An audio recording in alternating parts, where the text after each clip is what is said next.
Hey, everybody. Welcome to another episode of the Re-Federalist Report. I am Brady, also known as the War Hamster. Co-hosting with me, as usual, is Mr. Constitution himself, Douglas V Gibbs. Hey, Doug, welcome. Hello.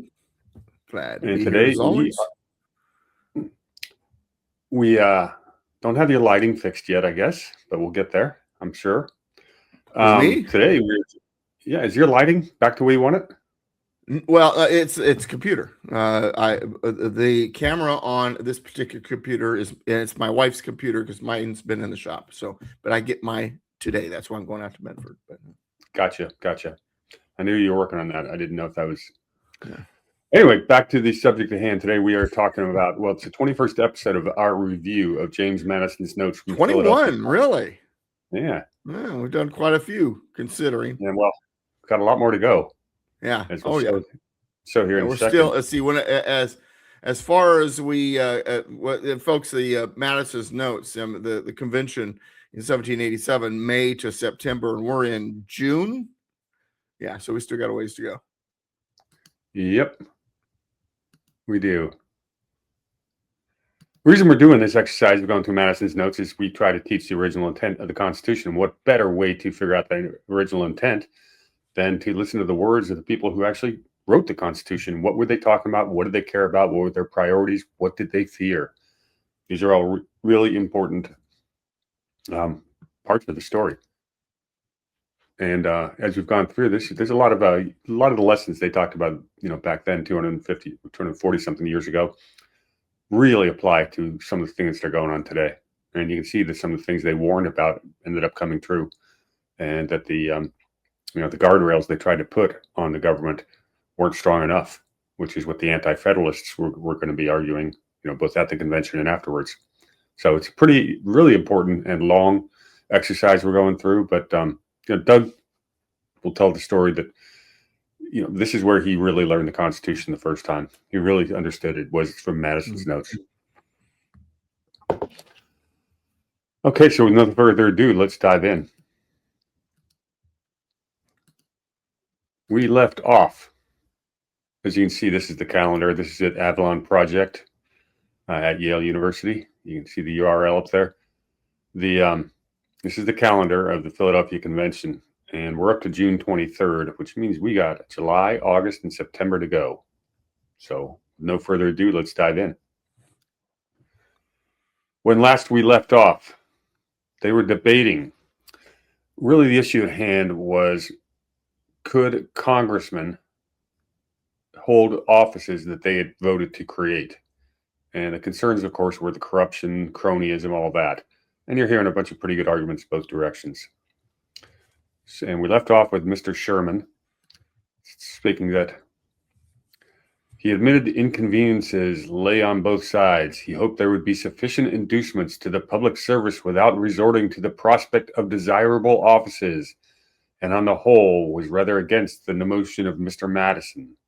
That motion we see here at the top, where Mr. Madison renewed his motion yesterday, made and waived to render the members of the first branch ineligible during their term of service for 1 year after to such offices only as should be established or in the emoluments thereof, augmented by the legislature of the United States during the time of their being members.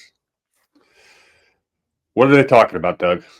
Well, there's a fear here that the legislators will be influenced, their vote will be influenced by promises to hold a position or monies or something like that. So they don't want people who vote on the creation of an office or the increase of emoluments, salary of an office, to be able to hold that office. Interestingly enough, from a constitutional standpoint, in Article 1, Section 6, they do get it in there where if you are, not even if you voted, if you're even just a member of the Senate or the member of the House, when that vote goes down, whether you voted or not, whether you were in session, you were in the chamber, should I say, or not, you're not eligible to hold that. Of course, and the reason for this is human nature. They're trying to guard against the human nature that ultimately leads to corruption and things of that nature. And in the case of this, Of course, our modern politicians still found a way around it. We call it the Saxby fix, but that, if you want to look that up a little later on, you can. But that's really what's being debated here, because there's a fear here. There's a fear. Hey, I tell you what, if you vote for this, you'll get that office, or we'll give you, you'll get the raise or whatever. It just was a way to try to avoid that type of games. And it's great that they tried to avoid it. And obviously, history told us we failed. We had a spoils system as early as Adams's presidency. To the victor go the spoils. If your party wins the election, the people that supported you are going to be appointed into prominent positions and become ambassadors. Nowadays, we did get these great ambassadorships. It's practiced to this day, and it is cronyism. It is corrupt. Right now, they're addressing more just for these offices, because they'll talk about it a little bit more. Let's jump in. So, Mr. Gary from Massachusetts, he was replying to Sherman. He thought there was great weight in the objection of Mr. Sherman. He added as another objection against admitting the eligibility of members in any case that it would produce intrigues of ambitious men for displacing proper officers in order to create vacancies for themselves. Intrigues, Doug. I'm sorry, say again. He said that it would produce intrigues of ambitious men for displacing proper officers. Yeah, that's the understatement. I like the way they call them intrigues of ambitious men, as this towards the schemes of a bunch of corruptocrats. It's what he's saying. Yeah, essentially, yeah. And it's funny because Gary is if I remember, Massachusetts. Yes. And he's a big government guy. He winds up being a Hamiltonian, sort of, but the fear of corruption is kind of in all of their minds. Yeah, because they've seen it in the state level already. Yeah. Now, this isn't a brand new government. This experiment's been going on, since the Articles of Confederation were signed. Right. And the states have their own governments, and they're seeing the flaws firsthand. That's why all of these little states were experiments into what would make a republic work. And they're trying to learn from each other. And I remember Ron Paul one time saying, when we talked about the state sovereignty, saying, well, it's like the states are these laboratories, talking about today, but even back then they had already served as laboratories. And so, I talk about the founding of our country, and when I talk about the writing of the Constitution, it wasn't that these guys just got together and say, hey, I've got an idea, let's just do this. They are, operating based on their experience, and not just as colonies and as states in the early republic, but dealing with not only foreign powers like Britain, but even internal issues like with the Tories. So all of this is coming together in these discussions. Plus, also in the back of their mind, they've got, their lessons from the Saxons, and the development of the British system, the Magna Carta, the Declaration of Rights, and all of these different things. So understand, this isn't just a bunch of guys trying to come up with ideas. They've got experiences, both local and throughout history, that they are drawing from. That said, some of them are going to have different ideas about which ones are the best ideas, and so the debate happens. But one thing that they agree on is human nature is a problem. Human nature, when it comes to the desire for corruption, or should we say intrigues of ambition, is definitely an issue that they're going to have to deal with the best they can. And even then, I think they understand that as well as they write it, as many guardrails they put in there, there are going to be those ambitious men who are going to find ways to try to dance around it. I mentioned, even with this discussion, the Saxby fix, which is, on its surface, if you really break it down, is completely ridiculous. But, technically it's skirts around. So that's what they use. So just as we go through this, just be aware that one of the elephants in the room is, human nature, and they recognize that, and they recognize that no matter how good a system you put, there's going to be those powerful ambitious men who are going to try to skirt around it.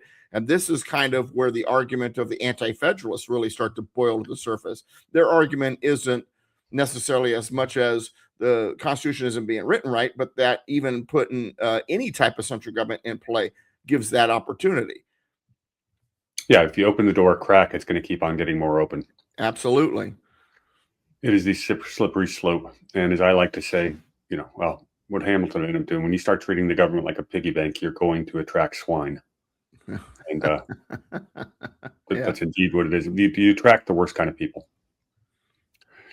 In answer to Mr. King, he observed that although members, if disqualified themselves, might still intrigue and cabal for their sons, brothers, etc., yet, as their own interest would be dearer to them than those of the nearest connections, it might be expected they would go to greater lengths to promote it.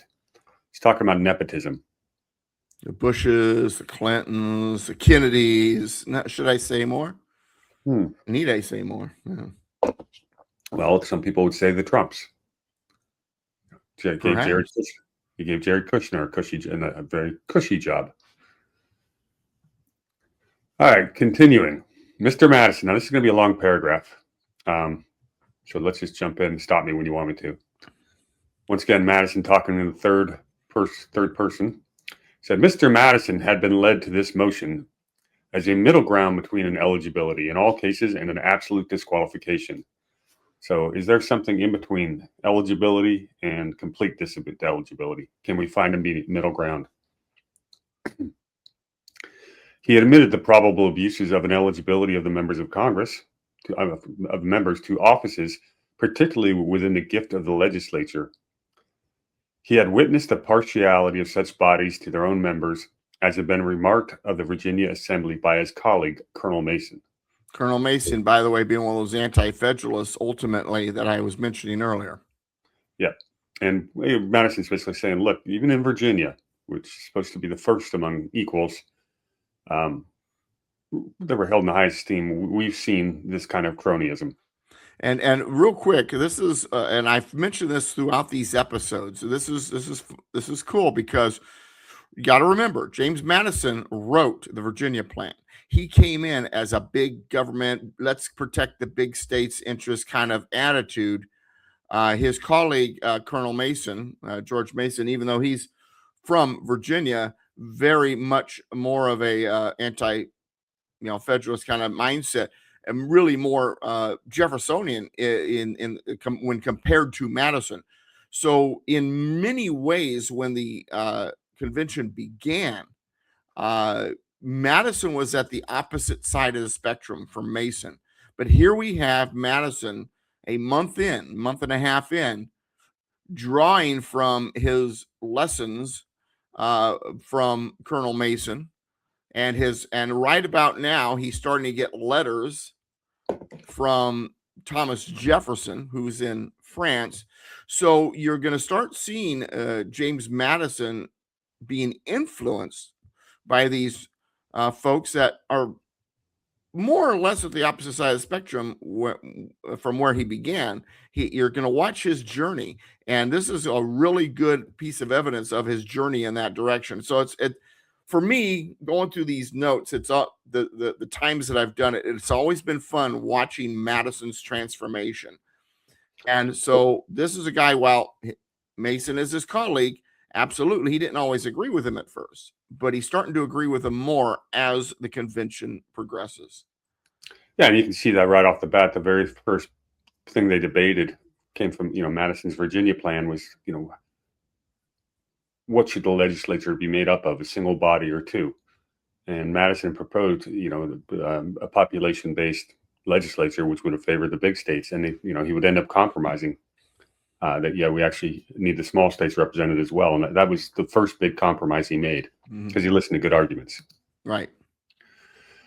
He appealed, however, to him in turn to vouch another fact, not less notorious in Virginia, that the backwardness of the best citizens to engage in the legislative service gave but too great success to unfit characters.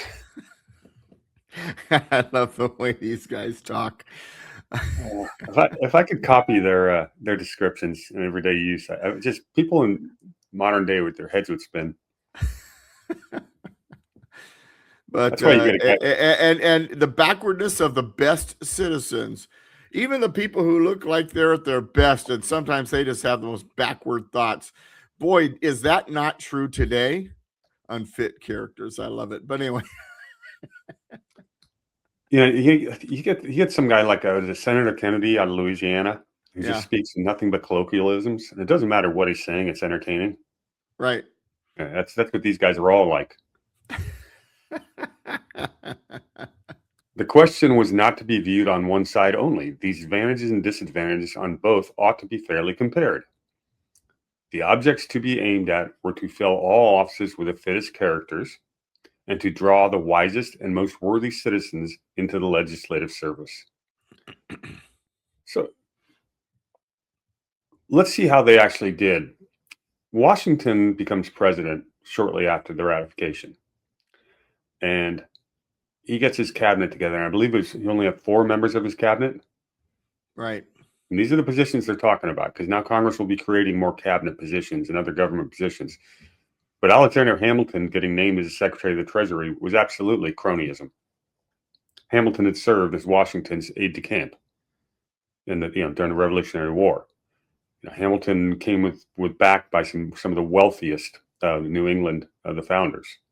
This is, hey George, we want our guy in the office. That's what that was.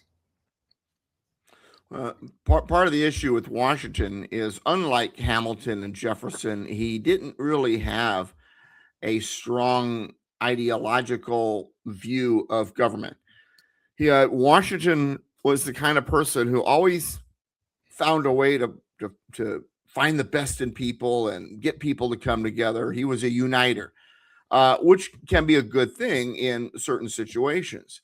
But what that basically meant is he believed, and I used to believe this when I was younger, that the two opposite political sides could be made to get along and compromise if you just put them in a room together.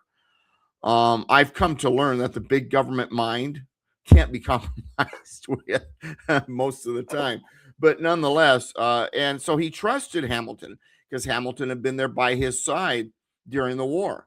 So he trusted him in that sense as a person. He didn't, he understood the rumors. He understood who Hamilton was politically, but he brushed that aside because, hey, if he's going to have, Jefferson as Secretary of State, you've got the opposite sides there. They'll get along. They'll work it out, and yeah, not so much. Well, what ended up happening is the government expanded as, basically they realized they were going to have to add more offices. Like Hamilton surrounded the entire executive branch with a bunch of his cronies, a bunch of little mini-me Hamiltons. Right. And these people were a bunch of conniving backstabbers. That basically was the invention of the American deep state.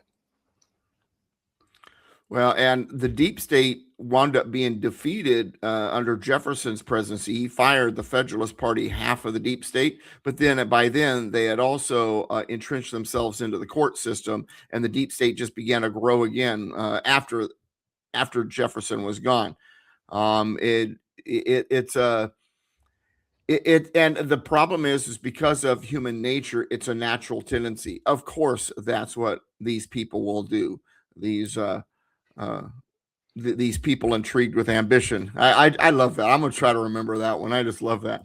But that's and it's just like the two-party system. I hear all the time people say, "Well, I hate the two-party system. We wish we could get rid of it." If you got rid of it, an issue comes up, people vote for it, or for it. They're against it. Birds of a feather flock together. They organize. They pick leaders. You have your political parties. We naturally do it. So you can't just get rid of them. You have to then deal with the evil that you have and make it work. And that's why, Madison in Federalist 10 said, well, the best way to control the factions, not just parties, but even, big population versus small population, wealthy, powerful versus, farmers, and whatever the factions are, you set them against each other. You make the minority faction stronger so that they can be set against each other, because the fact is you're going to get the two sides. Well, it's the same thing here with, what we're talking about here. you're gonna naturally get the cronyism. You're naturally gonna, because that's what human nature does, and so you can't stop it. You can't get rid of it. So you find a way to manage it, and you put enough guardrails, enough checks and balances to manage it, or at least you try. Try is the operating word here. If on one hand public bodies were partial to their own members, and the other they were as apt to be misled by taking characters on report or the authority of patrons and dependents. So he's weighing the two. Do we trust the people that we already know because we've been working with them, or do we wait for, have somebody back home say, hey, Mr. Jones here would be great to, for this position, somebody you don't know. They didn't have LinkedIn to check out everyone's bios back then. And one of the other factions that they're all worried about, and this is important historically, is he also talked about the different regions would have, like the Southern agrarian interest would vote against Northeast interests. And that's important because that is actually what led us to the Civil War, was that economic disparity. And they used Congress to vote on regional interests. And that was the other thing that was mentioned here, about when they talk about factions. How do you keep them from one side from getting too powerful? Right. Well, unfortunately, the North, when they won the 1860 election, did get too powerful, and they centralized the government under single party rule. And that's another story for another day. But they were worried about that exact problem, was having one faction take all the power. All who had been concerned in the appointment of strangers on those recommendations must be sensible of this truth. Nor would the partialities of such bodies be obviated by disqualifying their own members. So, tell Congress they can't do it. They're still going to be partial and put someone else in there. Candidates for office would hover around the seat of government or be found among the residents there and practice all the means of courting the favor of the members. Lobbyists. That sounds like a networking meeting right there. Mm-hmm. So who do I need to hang out with so I can get a little... Which became K-Straight lobbyists, who basically do write all our laws.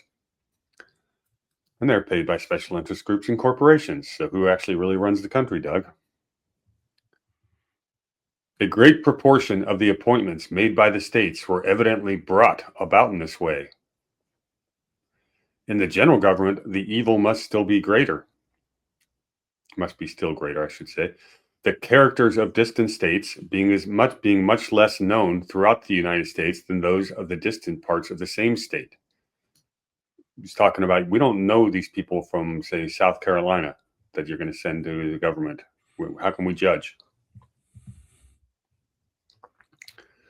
The elections by Congress had generally turned on men living at the seat of the federal government or in its neighborhood.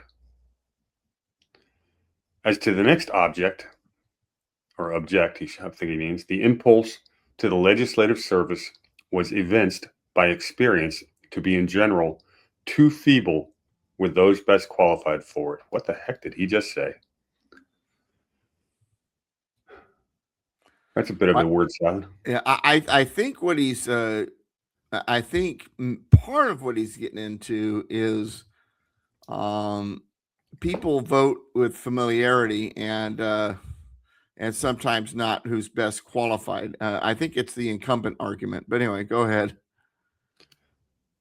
This inconveniency would also be more felt in the national government than in the state governments, as the sacrifices required from distant members would be much greater, and the pecuniary provisions probably more disproportionate.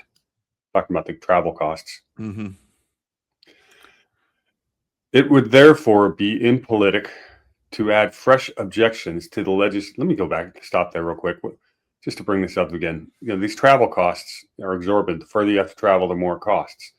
Then you got to stay in a hotel. People serving in government weren't expected to benefit monetarily.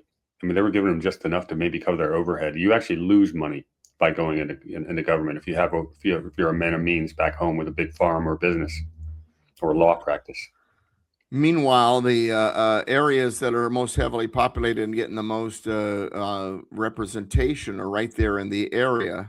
And so they don't have these costs, and there are more of them than the outside area, and Madison saying, well, those people from the outside area, we don't know who they are. Yeah, it's important to note the center of government at this point in time is still Philadelphia. Right. Well, and so you got Philadelphia, and you've got Maryland, and you've got Northern Virginia. You got New York City area, which is where the population is in New York, and Boston is not too far to the north. And then you've got these southern states are, with all these expenses, and then you got someone like Madison saying, "Well, we don't know who you are." And so it's almost like the South is at a disadvantage already here, and part of it's geography, and part of it is the fact that they do have a smaller population and they're more agrarian minded.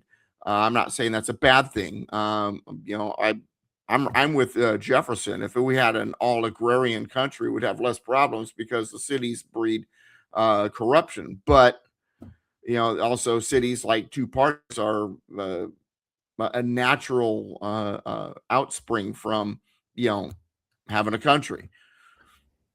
Carol Quigley talks about the difference between a land-based empire or land-based kingdoms and empires versus a maritime. And one of his conclusions is that if you're a land-based agrarian country, you're going to be much more stable.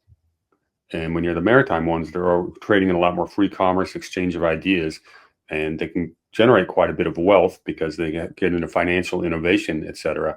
But it's also much more volatile, and you see power swings. So there's advantages to both and disadvantages. The point in question was whether this would be an objection with the most capable citizens. Arguing from experience, he concluded that it would. The legislature. Real quick, stop for a sec. The most capable citizens. You got to remember that the founding fathers, and this is not a chop, but this is the reality, and they understood this as a reality.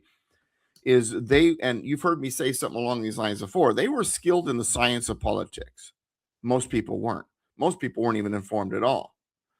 And so there was almost a feeling of we need an aristocracy, but you don't want an aristocracy because you don't want the aristocracy because of the nepotism and because of the feeling that they have power and all that. You want the people to be involved as much as possible, but yet you have a problem with the people don't know diddly and they've got nobody to offer. So how do you balance this idea where you want the citizens, but you need the most capable citizens involved? Who's going to gravitate towards this? And you don't want, jokel yokel who don't know, diddly from anything, and operating from a uninformed point of view. So that's kind of the fear here. Yeah, and they should be experienced in politicians, the people that have been going to these conventions for more than a decade. Right. They started these meetings predated the revolution, right? And you would want because the travel back then was by horseback or boat. There'd be some meeting in Annapolis or what have you. You're going to send your best person to represent your region, and that's the way politics should be. The difficulty is usually the person who is believed to be the best person. They're also the most aggressive and the most ambitious. And sometimes that isn't the best person. So that is a valid point.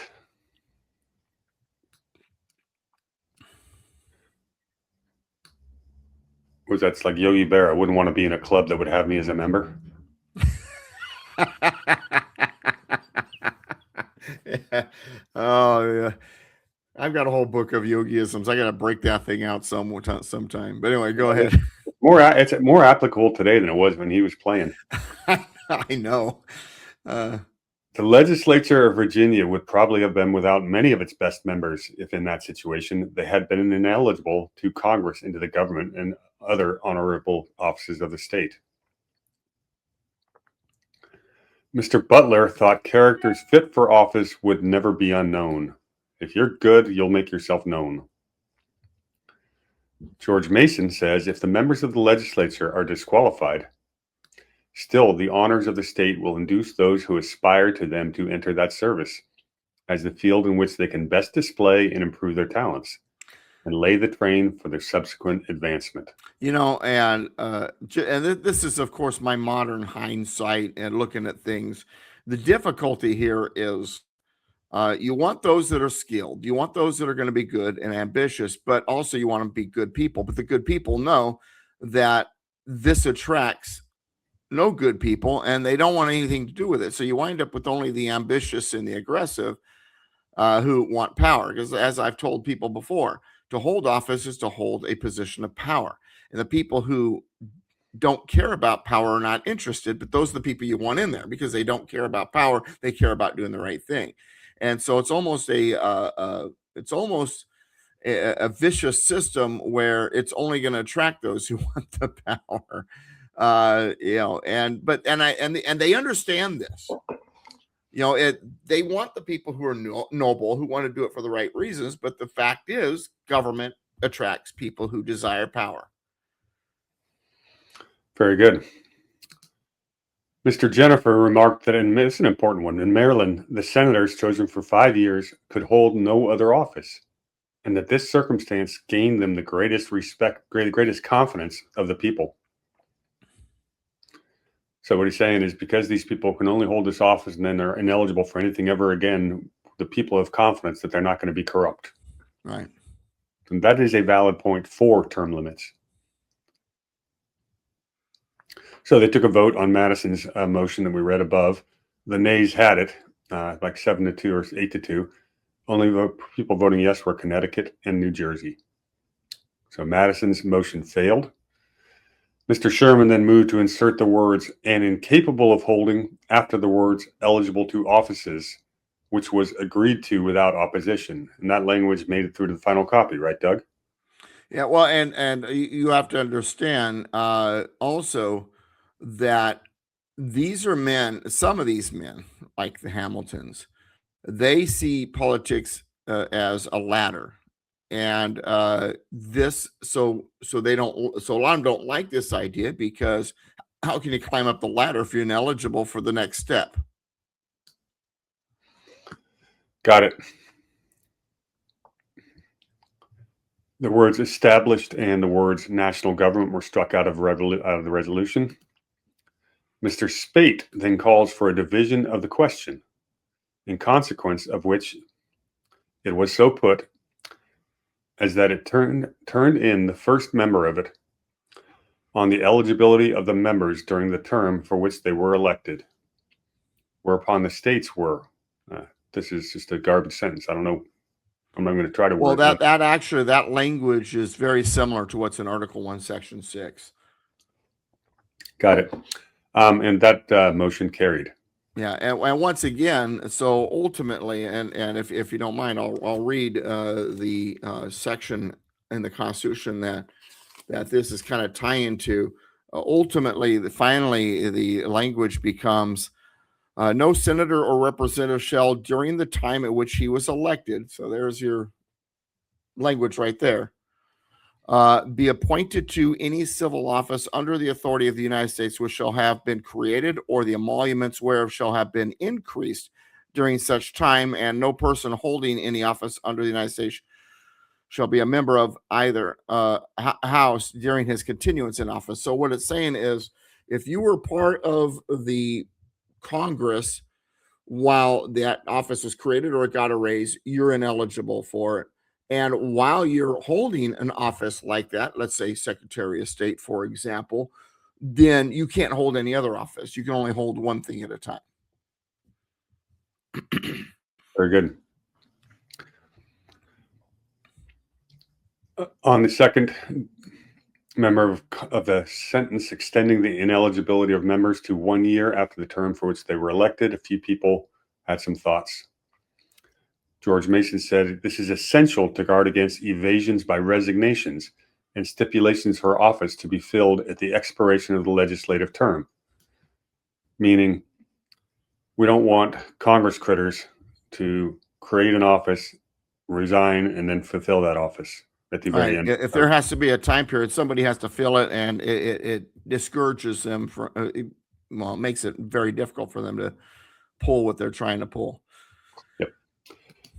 Eldridge Gary said he had known of such a case. from Massachusetts. Hamilton said evasions could not be prevented as by proxies, by friends holding for a year and them opening the way.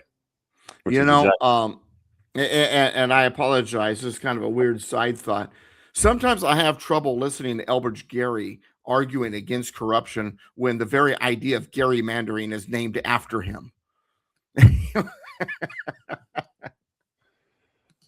Mr. Rutledge admitted the possibility of evasions, but was for controlling them as possible.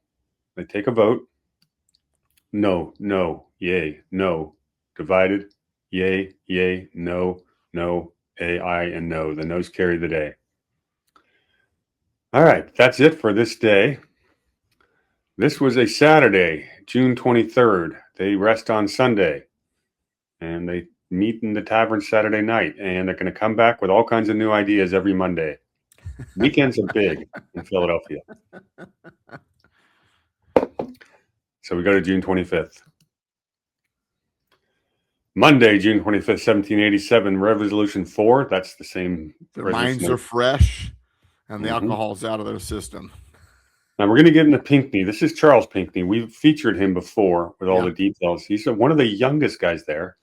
Had claimed to be 24, but he was actually probably 29. And let me say this about Pinckney. And I wonder if this is a part of the reason why he rose to prominence. He was loud. He was brash. He was willing to interrupt. He sometimes had to get called down by the older guys. Says, "Wait a second, you're getting a little out of, you know." He was almost to the point where he was ill-tempered. And this is going to be a really good example of that. This is okay. Very good. Okay. Yeah, this is one of two Pinckneys from South Carolina. They are related. Mm-hmm.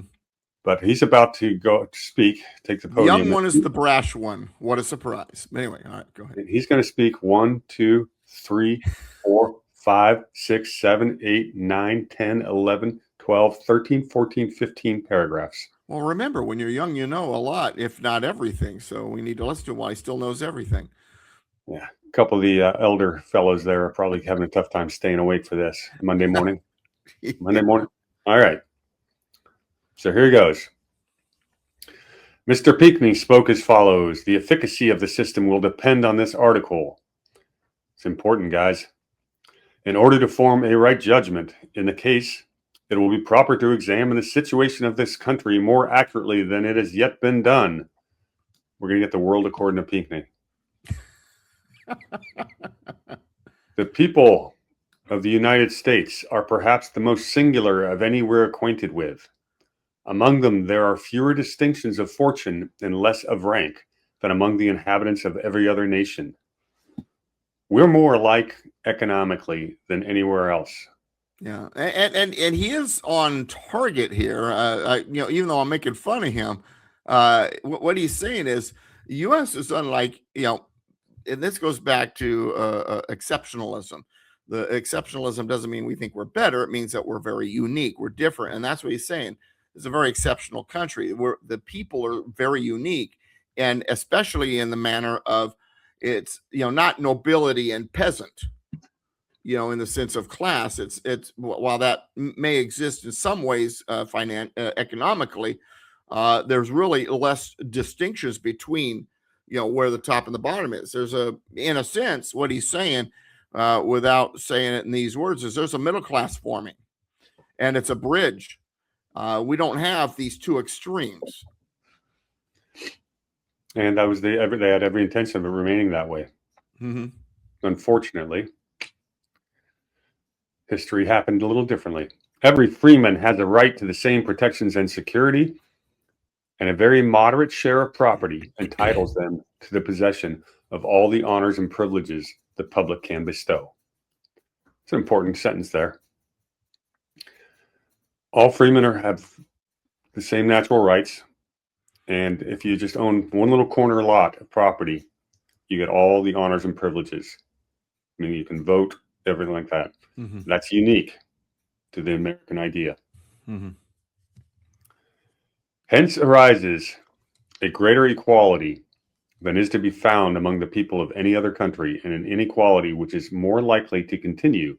I say that this equality is likely to equality is likely to continue because in a new country possessing immense tracts of uncultivated lands, where every temptation is offered to emigration and where industry must be rewarded with competency, there will be few poor and few dependent.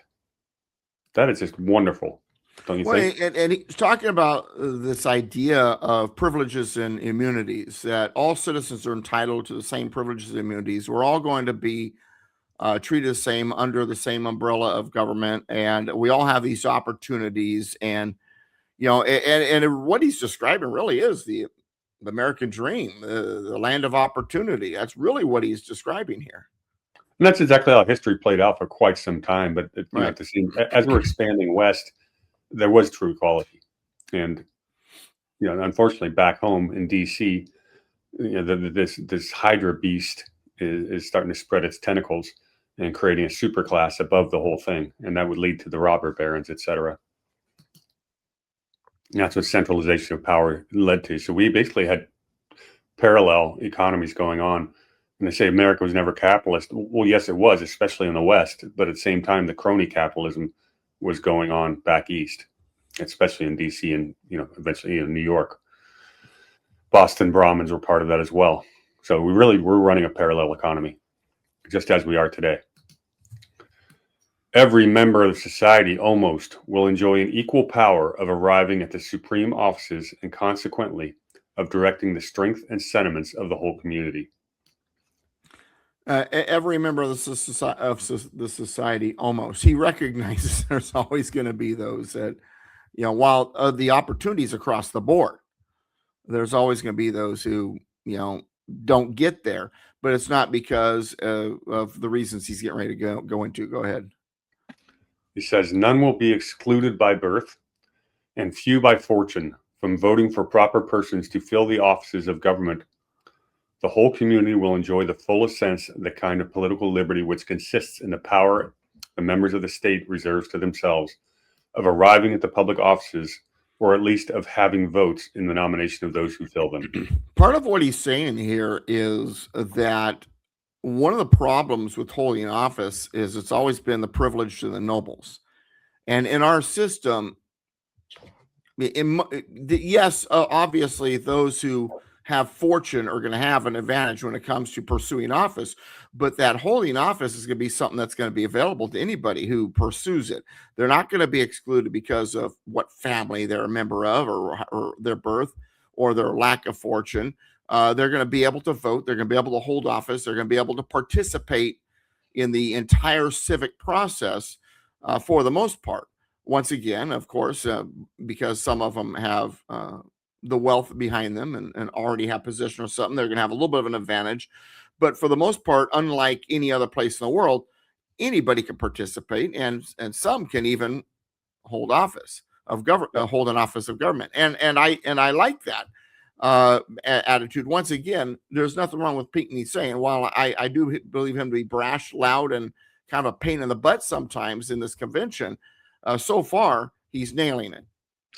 Yeah, and in modern day America, you do have this divide where the wealthy, high-born people are always in greater chance to rise to positions in government, whether it be elected or not.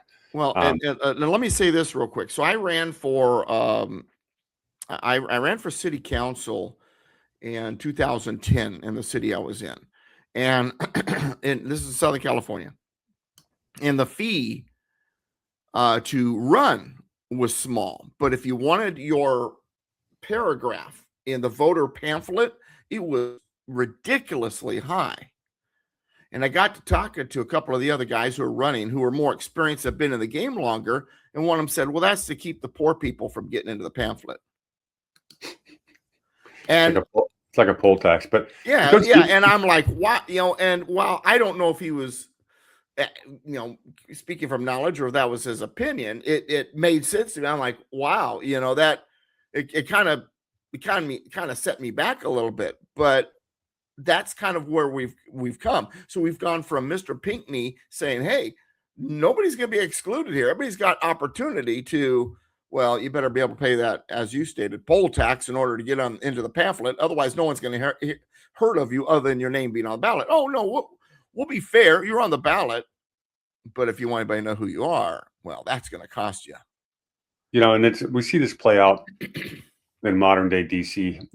Most of the people that work in the government in the DC area come from the Ivy League and like schools like Georgetown, very elite schools. And what happens, the way you get your jobs, first jobs in Washington, is you take internships in the summer in DC. You're a college student racking up debt and don't come from a lot of money. You cannot afford to live in DC on an intern salary. You've got to come from money to get those jobs, and you have to have connections, political connections, because there's a lot of competition for it. So it is absolutely a cronyist system, and that's who gets into our government. These are, aristocratic technocrats that have run every level of our government, and they will protect their fiefdoms to all ends. And understand, this is not a flaw of the system. This is a flaw of human nature. It is. We're not supposed to have nobility in America, but if you really understand our history and some of the blue-blooded families in this country, we do have a nobility. Yeah, and human nature, once again, that's a flaw of human nature. We naturally do these things, and we try to put guardrails, checks and balances, and all that, and they work as long as everybody's honorable. But once the dishonorable really start grabbing the reins, even the checks and balances become neutered, along the way. Implied powers. Your favorite Hamilton quote? If this Don't get me started. Oh, by the way, my wife just finished Thomas J. DeLorenzo's book about Hamilton's curse. And so she's getting ready to read, how Alexander Hamilton screwed up America, but anyway, by your buddy. Excellent. She's a fast reader. If this state of things is true and the prospect of its continuing probable, it is perhaps not politic to endeavor too close an imitation of a government calculated for a people whose situation is and whose views ought to be extremely different. Don't copy the Brits too close. Much has been said of Great Britain. Well, in my classes, I say this a lot. It fascinates me that one of the arguments by particular ideologies in America is, yeah, but Europe does it this way. We were designed to be as unlike Europe as possible. We were designed because we knew what it's like the old saying, well, I'm not sure what works, but I know it doesn't work. And all they had to do was look across the pond to see what doesn't work, right? And so they really did endeavor to make this system as unlike the old world as possible. And you hit the point earlier today. It's a system that's designed for immoral people.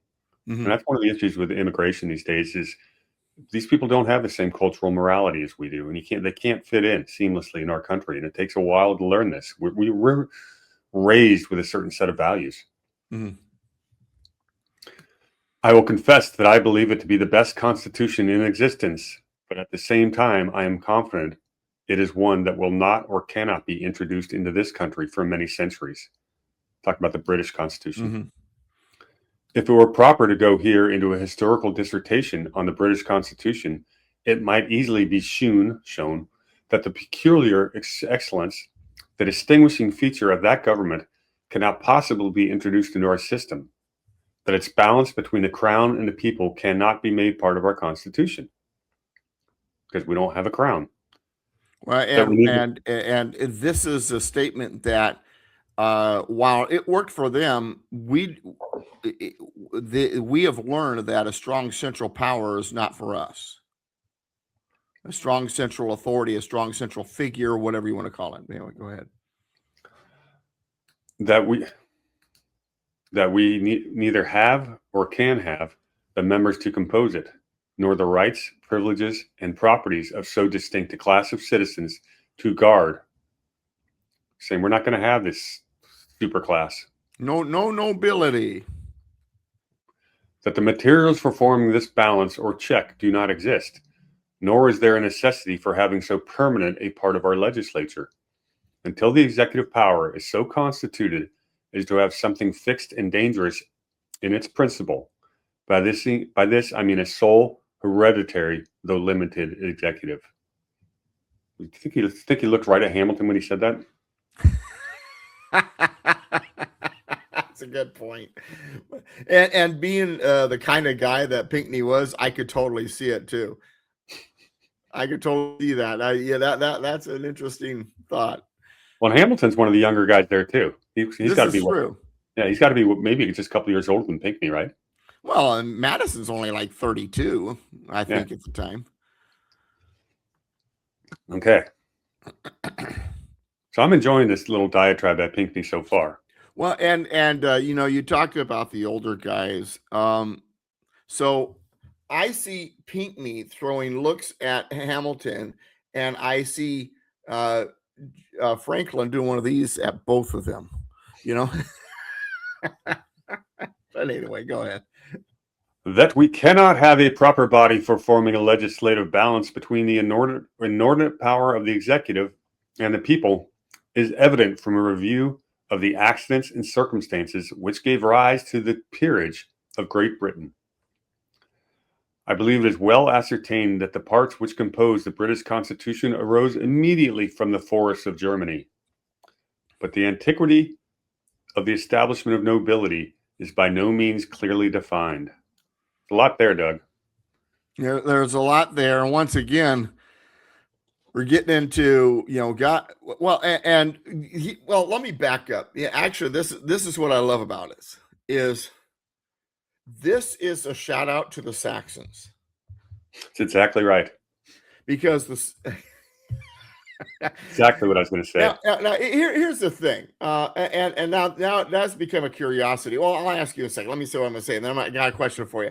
So, as I have talked about on my show on Tuesdays at 3:30 Pacific with Ron at the Untold History channel, MrConstitution.com, mr-constitution.com if you want to check it out, or just go to my site, DouglasVGibbs.com, look it up. And all my classes is I have talked until I'm red in the face about that the British system, the good part of the British system, rose out of the Saxons. The Saxons came out of the northern sections of what today are the Germanic lands. So that's what that's a nod to. This idea of innocent till proven guilty, jury, trial by jury, natural rights, all of this stuff came from the Saxons. So then my question is this, and this is just a curiosity. And for you, the audience, please do your research on the Saxons. There's two great books about it, Liberty Inherited and Liberty and Prosperity by John L. Hancock, which will help you probably learn more about the Saxons than anybody else. And then, of course, there's my history book. But my question to you, Warhamster, was, had you really given the Saxons much consideration before attending my class? Not to the same level at all. And I'll give you a really good example of that. Just a couple weeks ago, my show with Colonel Towner, we focused on the rise and fall of the Dutch Empire. Mm-hmm. And the Dutch Republic is what it was basically almost a century of being the global hegemon, and a really tiny country, but it was populated by a bunch of mostly Saxons with a bunch of Saxon ideals. Mm-hmm. And that's why I find this very interesting what he said.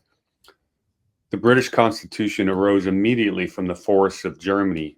What he's talking about that is the Glorious Revolution of 1688, which led to the British Constitution in 1689, the British Bill of Rights. The new king was William, which was a return back to the Saxon values that had been lost because of the Vikings and the Normans and all that. But anyway, go ahead. Yeah, this is William of Orange coming up, basically a Dutchman, being seated in the crown of England. And he brought a bunch of the Dutch Republic ideas with him. And it wouldn't take long for those ideas to be put into play in England and improved upon. And then we had the British Empire took over as, But see, those ideas had already been there, but once again, they had been crushed and smashed down by, the Vikings, the Normans, the Catholic leaders. Catholic friends, please don't take that as a diss necessarily of the religion. But when the Catholic leaders of Britain were ruling, or England were ruling, it was a mess. That's the reality. Just look up Bloody Mary in 5 years. Mary the First, and how many how bad that was. But this Saxon idea that was that the Dutch had adopted, that the British had in their past, once again, originally came from those northwestern forests of Germany, the Saxons. And Saxony also is further east, but the most recent at that point, the most recent creation of that type of society had been in that northwestern and kind of close to Netherlands or Holland, the Dutch. But it is fascinating. And I made this comment on the show with Ron, the MrConstitution.com, when I was just talking about how, isn't that funny how Germany was the home of the best and worst ideas. I just think that's hilarious, Sal. The best and worst ideas from that time seems to come out of the forest of Germany. We just highlighted when I did the Rise and Fall of the Netherlands. We closed with a couple of the biggest philosophers that came out of the Renaissance area there, and one of them was the inspiration for John Locke, and the counterpart was an inspiration for Karl Marx. So you get the best of both worlds. Any place we have the free exchange of ideas, and if you really want to hear more on this topic, Doug and Ron are going through the pre-revolutionary history, and they were going to do the show last night, talking about the age of exploration, and that I was going to volunteer to join them for that show last night. Unfortunately, Ron couldn't make it. They're going to try to do it next Tuesday, and I hope I can make it, because I'd like to insert a lot of what I've learned about the Dutch Empire. And I'm sure the wheels are the hamster wheels are turning. Oh yeah, it'll feed right along with your narrative. But there's a lot of these common themes. The whole point of this is William of Orange sits on the throne of England in 1688. By 1689, we've got the British Constitution. He brought and allowed some of the ideas from his Saxon and Dutch past. The Dutch Republic gave us a lot of modern and it fit in well because King Alfred had kind of made a renaissance of Saxon ideas in Britain. Then here you have William of Orange, and you already have Saxon influence. Now you got William of Orange bringing, these Dutch ideas, which are Saxon influence. And when the two meet, it's a beautiful thing at first. And the freedom of religion is one of the big parts of that. Mm-hmm. Some authors and the freedom of religion really came from the entire Protestant Reformation, and that was huge in the Netherlands. And one of the reasons the Netherlands rose to power was because they allowed people like the Huguenots and European Jews and other people that were being politically persecuted. They said, you come here, you can practice your own religion. So some smart people from all over Europe ended up in the Netherlands, and that's where you get the free exchange of ideas. And the other big Protestant influence specifically was the Calvinists, because a lot of the Protestant religion, though, like the early Puritans and some of these Mennonites and things like that, having wealth, being ambitious was, sinful. And the Calvinists are like, no, be fruitful, be economically sound, make lots of money, because then you could do more to spread the faith. And that idea in that region then took hold with the Saxon ideas of economic free market economics. And so you've got the Calvinists saying, be wealthy so that you can further the faith. The Saxons, free market system, the two came together, and boom, you've got this great Dutch system that emerges out of it. But anyway, go ahead. I don't know if you knew the Calvinists were kind of the religious group that was kind of. No, I did. I actually featured that in the show I did. Okay, very good. Yeah, I did talked about Martin Luther and Calvin and a couple others. Okay. The other real big one, of course, was in England when they created the Anglican Church, but that's a different story for another day. Yeah, that's almost a sorrowful story. But anyway, go ahead. Some authors are of opinion that the dignity denoted by the titles of dux et duec, don't know what that is, was derived from the old Roman to the German Empire, while others are of opinion that they existed among the Germans long before the Romans were acquainted with them. Did they read your book, Doug? A nod to the Saxons, I think. Yeah, that's absolutely what that is. It's like, have they read your book? The institution, however, of nobility is immemorial among the nations, who may probably be termed the ancestors of Britain. At the time they were summoned in England to become part of the National Council, and the circumstances which have contributed to make them a constituent part of that Constitution must be well known to all gentlemen who have had industry and curiosity enough to investigate the subject. The nobles now, stop there for a second. So, and this goes back to what I was saying earlier. These guys knew their history. They understood the Saxon system. They understood the rise of the British political system, the influence of the Dutch, the influence of the Saxons, the influence of Romanized Europe on other countries, and how we wanted to stay away from that. They understood all this. This is a part of their train. As little children, they were learning this stuff. It was their history, and so once again, they are drawing from that, plus their own experiences as colonies and early states in the early republic when discussing this stuff. And even the youngster in the room understands this history, and while some of them were big time researchers, some of it is just because, I mean, it's just like, as an American, well, at least the American history you've been told, but what your history is. Your history, your community. If you grew up in your community, they're Englishmen. They know the English history. Go ahead. The nobles, with their possessions and dependents, composed a body permanent in their nature and formidable in their point of power. This would be the House of Lords he's discussing. Mm-hmm. We don't have nobility or entitlement through inheritance. They had distinct interests both from the king and the people, an interest which could only be represented by themselves, and the guardianship could not be safely entrusted in others, meaning the nobility is a class of its own. It's got interests that are different than the crown and different than the common folk. Therefore, it needs an interest. It needs to be represented in this body. He's making the contrast. We don't have that. Mm-hmm. At the time they were originally called to form a part of the National Council, necessity, perhaps as much as the other cause, induced the monarch to look at them. It was to look up to them. It was necessary. It was necessary to demand the aid of his subjects in personal and pecuniary services. The power and possessions of the nobility would not permit taxation from any assembly of which they were not a part. No taxation without representation. And the blending the deputies of the commons with them, and thus forming what they called their parliament, was perhaps as much the effect of chance as of anything else.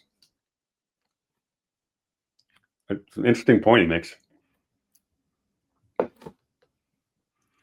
And for some reason, the original 13th Amendment also comes to mind, but the commons were at that time completely subordinate to the nobles, whose consequences and influence seem to have been the only reasons for their superiority. A superiority so degrading to the commons that in the first summons we find the peers are called to consult, the commons to consent. From this time, the peers have composed a part of the British legislature, and notwithstanding their power and influence have diminished, and those in the commons have increased, yet still they have always formed an excellent balance against either the encroachments of the crown or the people. So he's making an argument right now for the need of the Senate in trying to compare it to the House of Lords, and that the House of Lords in England played an important part of the check and balance system. Well, and this is the argument that you've bicameral Congress, two chambers, and they have to be different from each other. And historically, what has worked is you've got the common man, and then you've got the aristocracy or the wealthy and the powerful. But the problem is, in our country, we don't want an aristocracy or wealthy and powerful, but you want that upper house. So how do you create we need that benefit, but we haven't figured out how we're going to do that yet, how we're going to create our pseudo aristocracy, so to speak. And of course we now have an aristocracy. Well, ultimately, what happens is rather than having nobles and an aristocracy, it's the states that are represented in the Senate, and the idea is an aristocracy. What the benefits of an aristocracy is that they are, as you've heard me say before, they are well taught in the skills of the science of politics, and so while there's problems with aristocracy with the hereditary component and things like that, you do want these skilled politicians that work in together, because if you've got something that's voted in by the people like the House, well, these can often be very unskilled people. It's their first time in. It could be a mess, so you need a check. You need a skilled check against the unskilled House. And if someone is being ultimately, what happens is the senators are appointed by the state legislatures. They're going to be someone that the state legislatures trust. They've been around a while. They have a skill in the science of politics, and that's why they're being assigned. They've been around the block, and they're trusted by these state legislatures.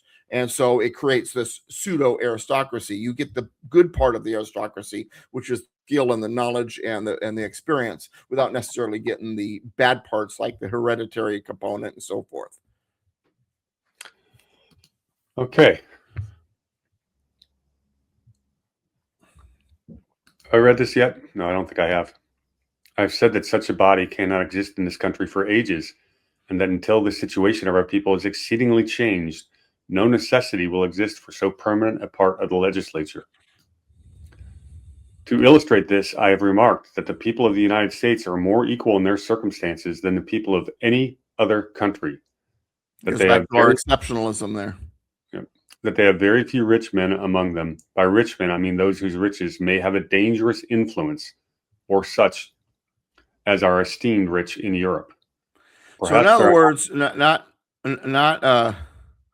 not just wealthy. We're talking rich, Scrooge McDuck wealthy here, but in other words, Rockefeller, whatever, he's talking about those extreme. But in his case, from his point of view, it's the nobility. It's those that are rich because of family and nobility and things like that. That's what he's talking about, where their wealth and power is so bad, they think that they can dictate anything. And we did have some very wealthy people in this room today. I think William Morris, Pennsylvania, was the richest. And he would die penniless. Perhaps there are not 100 such on the continent, that it is not probable this number will be greatly increased. But the genius of the people, their mediocrity of situation, and the prospects which are afforded their industry in a country which must be a new one for centuries, are unfavorable to the rapid distinction of ranks. He's hoping for a middle class and none of the uber rich. Yeah, unfortunately, that didn't happen. We did. I got no problem with rich people. In fact, I tell people I want to be one of them. But when your wealth begins to then collude with the idea of power, and then it colludes with government, that's when we have a problem. Hey, you want to get rich, you want to be wealthy, you want to have some type of influence, more power to you. But if you're going to start now corrupting government and pushing government to bend to your will, now we've got a problem. Well, we also get a system where it creates a class system. These people that are born of wealth and grow up in quote unquote high society and go to all the grooming schools and the best colleges, they actually think that they're better than the little people they're designed to rule over. Maybe that's natural. I don't know, but it definitely is a natural human nature tendency, I think, unfortunately. Yeah, it definitely exists, and pretending that it doesn't is really naive. Right. And he's saying, well, right now we've got this, and of course it's going to take a couple centuries for that to change. He didn't understand what the nationalists were actually trying to do. It gets back to, it's just the idea here is you're not going to stop it. It's going to exist. So you create checks. Once again, checks and balances. This entire Constitutional Convention and many of the pages of the Federalist Papers, especially those by James Madison, recognizes that there's a lot of these things that are bad, can be bad components of what human nature is about. the idea is that you can't get rid of them because we naturally do it. So how do you keep it under control? How do you maintain some type of moderation there, checks and balances, so forth? And it goes back to what you've heard me say about Madison and Federalist 10 over and over is you're going to have factions. So the idea is you can't get rid of the factions. You can't make them behave through just regular rules. So what do? You make the minority factions, give them more power so that you can set the factions against each other. And through that, them being able to be set against each other, now you get compromise. Now you get the debate that you need and through debate, you have liberty. And the whole idea was also, and always has been, how do you keep single businesses or corporations from getting a dominant market share? Mm-hmm. You set the different corporations against each other in what we call free market competition. Right. And the way they get around that is they form cartels. And basically, whether it be a vertical or horizontal cartel, you have a number of businesses in similar or related industries or part of the same supply chain working together. They pool their resources, and then we get what's called regulatory capture. And they're the ones who then pool their money to lobby and put their politicians in place and their people in the agencies that regulate them. And the regulators' job is basically to avoid competition. And that's exactly what we see in the political arena. We've got two monopolies. It's actually a cartel between Republicans and Democrats. They work together to make sure nobody can compete with them. And they can fight over the scraps, but it is a cartel system. The destruction of the right of primogeniture and the equal division of property of interestates, we would call those estates, will also have an effect to preserve this mediocrity. Destruction of the right of primogeniture and the equal division. I don't even know what that word means. Primogeniture? Yeah. Firstborn. Okay. Yeah. Primogeniture means firstborn son. I'm like, man, come on. Just say firstborn, man. I've been, I've spent most of my career working in financial services. I know quite a bit about estate planning. Primogeniture is language that's used. Yeah, well, remember when he was talking about those folks that are in the average, here I am. Anyway, I'd be a peasant if I was in old Europe. But anyway, go ahead. I wasn't going to say it. Yeah. Yes. For laws invariably affect the manners of a people. On the other hand, that vast extent of unpeopled territory, which opens to the frugal and industrious a sure road to competency and independence, will effectually prevent for a considerable time the increase of the poor or discontented, and be the means of preserving that equality of condition which so eminently distinguishes us. The fact that we have free markets and we don't have, inherited wealth, the fact that every free man can, has every bit of the same rights and ability to, make his own way independently, it will prevent us from getting this lopsided hierarchy that we saw in Europe. That is the point he is making. Right. We're unique. Let's see. What time do we have here? It's probably a pretty good time to stop, don't you think? Sure. Okay. There's a really big paragraph I don't want to jump into yet, but this is Pinckney's. He's making we don't know the point he's really trying to hammer home yet, but he's setting up the background for something he really feels adamantly about because he's going to dominate. Remember, he's a South Carolinian. He comes from an agrarian state, but he's, as you can see, well taught. He's educated, and he's probably, I believe he's the youngest guy in the room, if I remember properly. He claimed to be, and that's probably true. Some historians dispute his actual age because when he says he's the youngest, he says he's 24, and you look at his birth date, it makes him 29. But so he is one of the youngest. There is a movie that's put out by the National Center for Constitutional Studies called A More Perfect Union.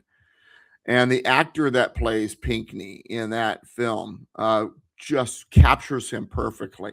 The brash young man that he was. And he's even wearing more brightly colored clothes than everybody else, almost like, like you would expect a youngster to do, not be like the old guys, but once again, he comes from an agrarian state. He comes from a state that, for the most part, has a Jeffersonian way of thinking about things. There's going to be your characters from the South that are not so much, but generally that's the thinking down there. And so remember, he's talking to people from Virginia who think that, they're like, they were the Texas of their day. There was nobody bigger, and they knew it, and they liked it. Um, and then you've got the New Englanders that are there, who are the Hamiltonian minded, and he's the youngster of the room, and he's going up against this old guard in a sense. So that's the reason why I enjoy it, because I look at it kind of from that point of view. Yeah, it's good to put the human element into this because it's important. And again, South Carolina would end up being it's a very unique state. It's got its own aristocracy. Charleston is just full of people putting on airs, etc., making sure that is old Charleston is it's a flashback to the Gilded Ages.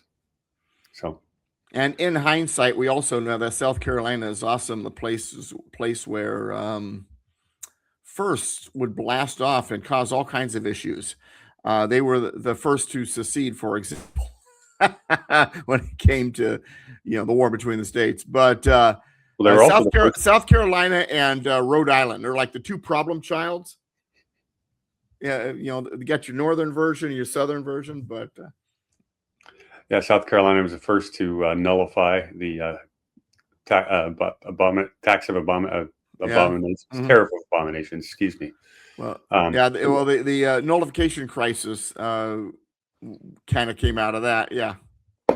And of course, now they're giving us the likes of Lindsey Graham and Nancy Mace and Nikki Haley. So South Carolina, you need to get your stuff together, guys. Seriously, quit sending Lindsey Graham, to the Senate, please. We've got enough war. Well, it's Charleston's fault. Just like in Georgia, everything's Atlanta's fault. So, My father was stationed in Charleston when I was 4 and 5 years old. So that's like my earliest childhood memories. There were the locusts on the trees in the backyard in Charleston, South Carolina. Locusts on the trees. Hey, that's one of my oldest memories. All right, Doug, where can everyone find you? DouglasVGibbs.com, DouglasVGibbs.com. And I am on the air throughout the week. You can check out the schedule. I am with Warhamster when we're able to get it done. Then on Saturdays at 1 o'clock, I am on KMET 1490 AM at 8 p.m. These are all Pacific times, by the way. 8 p.m. KPRZ, K-Praise, and KCBQ The Answer, San Diego. Tuesdays, as I mentioned earlier, with my good friend Ron on the Old and Told History Channel. You can go there with MrConstitution.com. That's MR-Constitution.com. And then on Sundays and Fridays, I am on Patriot Soapbox. Fridays from 2 to 4, Sundays from 5 to 7. With the latter one with my good friend Alan Myers. Full stop on that, because I sent you a text last night. Apparently, D-Live is going. I saw that. Yeah, they're closing their doors for good. So that said, the Patriot Soapbox also streams live on X. So you're going to continue to do the shows, even though D-Live. We'll continue. Yeah, Patriot Soapbox ain't going anywhere. It just won't be on D-Live anymore. Well, you still but they're on X also, and we'll just have the way the chats and stuff will be restructured.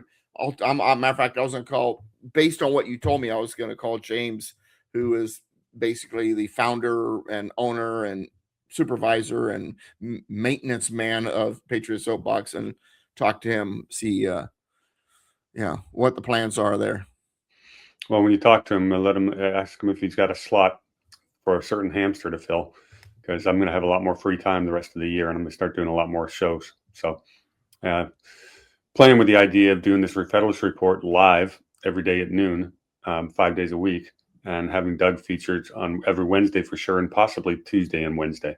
I've got to get the format down, but that's what I'm looking to do. It would be live noon Eastern, so I might be doing that as well. But once I get my computer back today, it looks like I want to get back into trying to work on videos. I made a request with my website guy. I want to change some of the ways my website is, so I have a little bit more creative control on certain things. So watch for DouglasVGibbs.com. But probably by the end of the week, we'll see a few changes there. And then of course, if there's information you're looking for and you don't find it at DouglasVGibbs.com, I also have navigation2liberty.com, navigation, the number 2liberty.com. That website is kind of being used as an alternative right now, but ultimately I've got a series of books I'm working called Navigation to Liberty. And that website was really created ultimately for those books because I want to create an online education kind of thing that goes along with the books. That'll be at that site. That was the purpose of creating that site in the first place. But there's a lot of things going on. We're growing. I have all kinds of goals. Real quick, one last thing. So I've been on AM radio this year. In August would be my anniversary, August 6th, 15 years on AM and FM radio. 15 years I've been doing terrestrial radio. Everybody says, well, radio's on its way out. Well, no, because radio and iHeart and podcasting and all that kind of all work together now. And I love being a part of AM radio. The thing is that there is a greater cost. So for those of you who enjoy the radio programs, if you want to get involved in, because I not only want to keep those shows going, I want to expand. I want to be on stations around the country. But I have one sponsor retiring, another one who has reduced how much they're paying in their advertising dollars. So, folks, if you want to participate in expanding my footprint online and on AM and FM radio, DouglasVGibbs.com, donate at the bottom of the main page, or hit the join link up in the link bar, $9 a month, or just contact me at constitutionspeaker@yahoo.com or Doug at DouglasVGibbs.com, Doug at DouglasVGibbs.com. Talk about advertising. Very good. A fun show today. Pinckney was, he's entertaining. It might be one of the longest speeches given the whole convention, but he got into some good stuff today, so I enjoyed it. And we got to take a couple little side paths off to on some fun history, Saxons, etc., William of Orange. And so I always enjoy that one. And we got to tie it into modern day corruption. So I think this will go down as one of our better episodes. I always think about, going back, if I go back in time and talk to certain characters in history, what would be said? How would I hang out with them? And Madison and Jefferson and Franklin, it would be philosophical, it'd be political. Hamilton, I'd probably slap him upside the head. But George Washington would be fun to just spend time with, just because of his background, and he read so much. He always kind of felt like he wasn't, he didn't belong in the room because he wasn't educated, but yet he persevered. But Pinckney, this is a guy I would love to just paint the town red with. This is the type of guy that would be hyper, man. I would have just fun hanging out with him. Yeah, probably so. The guy I want to hang out with most is Colonel Mason. Yeah, well, he'd be a fun one to talk to for sure. I think I tend to agree with an awful lot of his thoughts. So, well, Patrick Henry would be probably a lot of fun too. He'd be on that same list, yeah. Although in his later years, his anti-federalist attitude almost went too extreme. But the one guy who's got to be the one person you want to have dinner with in that whole group is Benjamin Franklin. If you want an interesting conversation, Franklin would have been the guy. Oh yeah, absolutely. Not sure I'd want to paint the town with him though. I might get in trouble. Well, and we'll leave with this. One of his quotes and ideas I keep with me. I've learned he was very, very exactly right. Visitors are like fish. After 3 days, they start to stink. That's also when you visit other people. After about 3 days, I'm ready to be gone. Franklin nailed it, man. 3 days is about the limit when it comes to visitors. And of course, his list of virtues. Check out his list of virtues. Yeah, Benjamin Franklin. I'm love him, but he always had to throw a joke in.